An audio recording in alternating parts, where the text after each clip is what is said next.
இதை பற்றி பார்க்க போகிறோம்னா இந்த ஐபிஎல் 2025 மெகா ஆக்ஷனுக்கான ஷார்ட் லிஸ்ட்டை இப்போ பிசிஏ ரிலீஸ் பண்ணியிருக்காங்க. ஸோ இந்த ஷார்ட் லிஸ்ட்டில் பார்த்தீங்கன்னா 574 பிளேஸ் இருக்காங்க. ஸோ இந்த 574 பிளேஸ்மே வந்து இப்போ ஆக்ஷன் ஹேமர் கீழே வருவாங்களா அது கண்டிப்பாக கிடையாது. ஸோ இதுலேயுமே சில ஃபில்ட்ரேஷன் நடக்கும். ஸோ ஃபஸ்ட்டு வந்து ரெஜிஸ்டர் பிளேஸ், அதுக்கப்புறம் இந்த ஷார்ட் லிஸ்ட், இந்த ஷார்ட் லிஸ்ட்லுமே சில ஃபில்ட்ரேஷன் நடக்கும். அந்த ஆக்சலரேட்டட் ஆக்ஷன் நடக்கும் பார்த்தீங்களா, அந்த சமயத்தில் வந்து டீம்ஸ் கிட்ட வந்து எந்தெந்த பிளேயர்ஸ்லாம் உங்களுக்கு வேணுமோ அப்படின்னு டேரெக்டாக கேட்டுருவாங்க. ஸோ அந்த பிளேயர்ஸ்லாம் மட்டும் வந்து ஆக்ஷனுக்கு ஹேமர் கீழே வருவாங்க. ஸோ மற்றபடி எல்லா பிளேஸுமே நம்மளால எக்ஸ்பெக்ட் பண்ணவே, பட் மோஸ்ட்லி எல்லா பிளேஸுமே நம்ம எக்ஸ்பெக்ட் பண்ணுற பிளேஸ் எல்லாருமே வந்துடுவாங்க, அதில் எந்த சந்தேகமே கிடையாது. ஸோ ஓகே, இந்த வீடியோ நம்ம எதை பற்றி பார்க்க போகிறோம்னா இந்த ஐபிஎல் 2020 ஆக்ஷனில் 2 மார்க்கி செட் இருக்க போகிறது. இந்த 2 மார்க்கி செட்டுமே ரொம்ப க்ரூஷியலாக இருக்க போகிறது. ஏன்னா இதில் தான் எல்லா most of the teams target பண்ணக்கூடிய பிளேஸ் இருக்காங்க. ஸோ சிஎஸ்கேவால் இந்த மார்க்கி செட்டில் ஏதாவது ஒரு பிளேயரையாவது எடுக்க முடியுமா, அதை பற்றி நம்ம டீட்டெயிலாக பார்க்கலாம். அண்ட் அதே சமயத்தில் எந்தெந்த செட்டில் வந்து சிஎஸ்கே டார்கெட் பண்ணக்கூடிய பிளேயர்ஸ் வந்து இருக்காங்க அதை பற்றி நம்ம டீட்டெயிலாக பார்க்கலாம். ஸோ வாங்க வீடியோவில் தெரிஞ்சுக்கலாம். இந்த marquee settle of course Punjab Kings ரொம்ப ஆக்டிவாக இருக்க போகிறாங்க. அவங்க வந்து ரிஷப் பந்த் கண்டிப்பாக பஞ்சாப் கிங்ஸ் ஆல் அவுட் போவாங்க, அதில் எந்த சந்தேகமே கிடையாது. 100% Rishabh Pant to PB KS நீங்கள் வந்து இப்போவே வந்து சைன் பண்ணி வச்சுக்கோங்க. அண்ட் ஸ்ரேயஸ் வந்து டெல்லி போவார், அதில் எந்த சந்தேகமே கிடையாது. ஜார்ஜ் பட்லர் வந்து ஐ ஹேவ் நோ ஐடியா யாருக்கு ஓப்பனிங் இல்லை அப்படின்னு யோசிச்சோம்னா எஸ் ஜிடி ப்ராபப்ளி வந்து ஜார்ஜ் பட்லர் ட்ரை பண்ணுவாங்க. ககிசோர் ரபாடா அஃப்கோர்ஸ் அவருமே வந்து பஞ்சாப் வந்து வாங்க பார்ப்பாங்க. அஷ்தீப் சிங் சொல்லவே வேணாம், அவருமே பஞ்சாப் தான். அதுக்கப்புறம் Mitchell Starc last season decent performance, so அவர் வந்து கொஞ்சம் ட்ரிக்கியாக இருக்க போறாரு எந்த டீம் வந்து டார்கெட் பண்ணுவாங்கன்னு. ஆர்சிபியுமே ஏதாவது ஒரு பிளேயர் மேலேயாவது கண்டிப்பாக இன்ட்ரெஸ்ட் காமிப்பாங்க. எனக்கு தெரிஞ்சு கேஎல் ராகுல் மேலே கண்டிப்பாக அக்ரெசிவ் பிட்டிங் போவாங்க. கிடைக்குமானா அது கேள்விக்குறி தான், but they can spend on him. ஏன்னா அவங்க வந்து கண்டிப்பாக உங்களுக்கு ஒரு நல்ல ஒரு மிடில் ஆர்டர் பேட்ஸ்மேன் தேவை. ஒரு ஓப்பனிங்லேயுமே வந்து கேஎல் ராகுலை யூஸ் பண்ணிக்கலாம். ஸோ அதை வச்சு பார்க்குறப்போ கேஎல் ராகுல் டு ஆர்சிபி பாசிபிலிட்டிஸ் இருக்குது. அண்ட் டெஃபினெட்லி வந்து நிறைய ஃபேன்ஸுமே வந்து அதுதான் வெயிட் பண்ணி எக்ஸ்பெக்ட் பண்ணிட்டு இருக்காங்க. ஸோ ஃபேன்ஸோட எக்ஸ்பெக்டேஷனை சாட்டிஸ்ஃபை பண்ணுவாங்களான்னு பொறுத்து இருந்து பார்க்கலாம். இந்த மார்க்கி சைடில் டெஃபினெட்லி சிஎஸ்கே மிக்சர் தான் சாப்பிட்டுட்டு இருக்க போகிறாங்க. ஏன்னா நமக்கு வேண்டிய பிளேஸ் இதில் கிடையாது டெஃபினெட்லி. பட் மேபி எனக்கு ஒரு ஹார்ட் ஹிட்டர் வேணும்ப்பா அப்படின்னா David Miller or Liam Livingstone 2 பேரில் ஒருத்தர் வந்து சிஎஸ்கே பிட் பண்ண பார்ப்பாங்க. இன்கேஸ் கம்மியான விலைக்கு போனால் நான் சொல்கிறேன் மோஸ்ட் ப்ராபப்லி ஒரு 5 கோடி இல்லை 6 கோடின்னு வச்சுப்போம். அதுக்கு மேலே வந்து டெஃபினெட்லி இந்த 2 பிளேயருக்குமே நம்மளால் ஸ்பெண்ட் பண்ண முடியாது. ஏன்னா நமக்கு வரப்போகிற எல்லா பிளேஸுமே ரொம்ப க்ரூஷியலாக இருக்க போகிறாங்க. எஸ்பெஷலி டெவான் கான்வே அந்த BA1 இருக்காரு பாருங்க, அந்த செட்டு, அதாவது பேட்டர்ஸ் 1 செட் அது.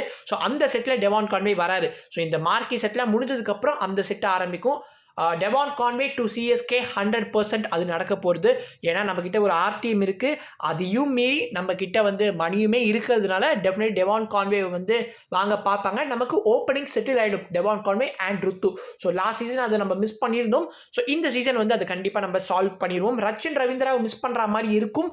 லாஸ்ட் சீசன் எஸ் அவர் வந்து பெரிய பர்ஃபார்மன்ஸ் எதுவும் கொடுக்காததுனால நம்ம வரி பண்ணிக்க தேவையில்லை. கான்வே அளவுக்கு அவர் நிறைய பிட்ஸை அட்ராக்ட் பண்ண மாட்டார். ஸோ ஏதாவது ஒரு டீம் வந்து லக்கில் அவர் எடுத்தாங்கன்னா ஹூ நோஸ் அவர் வந்து ஒரு பெரிய ஒரு கேம் சேஞ்சராக கூட இந்த ஐபிஎல் 2025 இருக்கிறதுக்கு வாய்ப்புகள் இருக்குது. ஸோ பொறுத்திருந்து பார்க்கலாம். Rachin Ravindra will also be interesting player in this mega auction. Rachin ரவீந்திராவை பற்றி பேசியிருந்தோம், அவர் வந்து AL1 வரப்போறாரு. ஸோ அந்த செட்டில் தான் பார்த்தீங்கன்னா நம்மளோட ஆஷ் அண்ணாவுமே வரப்போறாரு. ஸோ எஸ் ஆஷ் அண்ணா டு சிஎஸ்கே எஸ் அதுவுமே வந்து 90% பாசிபிலிட்டிஸ் இருக்குது. ஸோ BA1 நம்ம சொன்ன மாதிரி டெவான் கான்வே அண்ட் AL1 வந்து நம்மளோட ஆஷ் அண்ணா. இன்கேஸ் நம்மளுக்கு அஸ்வின் கிடைக்கலனா வாஷிங்டன் சுந்தர் பார்த்தீங்கன்னா AL2 வராது.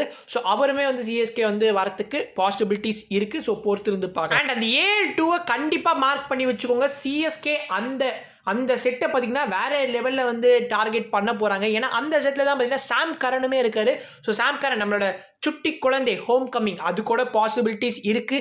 அண்ட் மார்க்கோ யான்சன் அவரையுமே நோட் பண்ணிக்கோங்க. ஏன்னா நம்ம சிஎஸ்கேக்கு ஒரு டால் ஃபாஸ்ட் பவுலர் வந்து வந்தால் நல்லா இருக்கும்னு எனக்கு தோணுது. அண்ட் சிஎஸ்கேவுமே அந்த மாதிரி பிளேயர்ஸை வந்து விரும்பி இருக்காங்க. ஜாஸ் ஹேசல்வுட் நம்ம பார்த்துருக்கோம், அதுக்கப்புறம் கைல் ஜேமிசனை பார்த்துருக்கோம். அண்ட் இந்த டைம் வந்து மார்க்கோ யான்சனை பார்க்கறதுக்கு பாசிபிலிட்டிஸ் இருக்கு.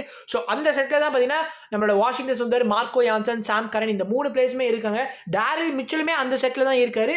பட் உங்களுக்கு ஏன்னு தெரியும், நான் அவரை வந்து கண்டிப்பாக மென்ஷனே பண்ண மாட்டேன். அந்த மனுஷன் போன சீசனில் பண்ணதே வந்து ஒரு கும்பிட போட்டு நம்ம அமிச்சிட்டோம். ஸோ இந்த 3 players Marco Jansen, Washington Sundar and Sam Curran இவங்க 3 பேருமே நோட் பண்ணி வச்சுக்கோங்க. அண்ட் என்னோட இன்ஸ்டிங் படி நம்ம ஏதோ ஒரு சவுத் ஆஃப்ரிக்கன் பிளேயரை வந்து இந்த சிஎஸ்கே கலர்ஸில் இந்த வருஷம் பார்க்க போகிறோம் அப்படின்னு தோணுது.